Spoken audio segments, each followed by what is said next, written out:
বলিউডের প্রথম সারির অভিনেত্রীদের পারিশ্রমিক নিয়ে দর্শকদের আগ্রহ বরাবরই তুঙ্গে। দীপিকা পাডুকোন, আলিয়া ভাট, ক্যাটরিনা কাইফ, প্রিয়াঙ্কা চোপড়া, কঙ্গনা রানাওয়াত, কারিনা কাপুরদের মতো তারকারা তাদের অভিনয়ের দক্ষতায় দর্শকদের মন জয় করেছেন, কিন্তু পারিশ্রমিকের দিক থেকে সবচেয়ে এগিয়ে ছিলেন দীপিকা।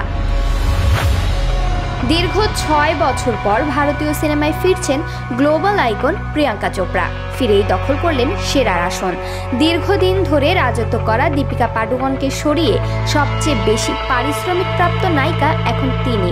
নিজের আসন্ন সিনেমার জন্য রেকর্ড গড়া পারিশ্রমিক নিয়েছেন প্রিয়াঙ্কা।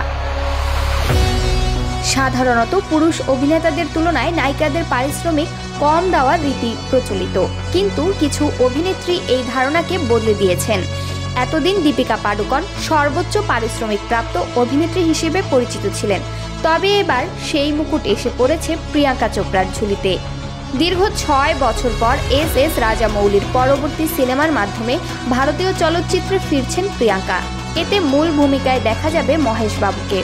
এর মাধ্যমে প্রায় ২ দশক পর দক্ষিণী সিনেমায় প্রত্যাবর্তন করছেন প্রিয়াঙ্কা। আর এই সিনেমার জন্য তিনি পারিশ্রমিক নিচ্ছেন ৩০ কোটি টাকা।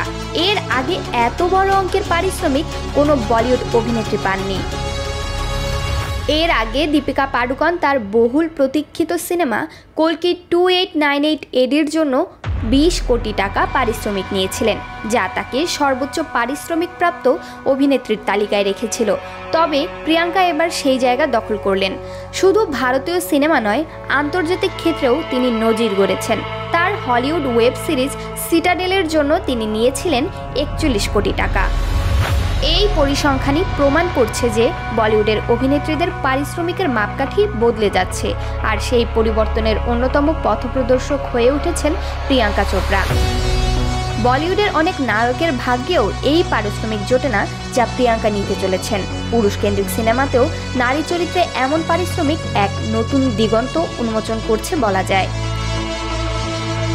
রোমাকান্তা কোয়েল, বার্তা 24।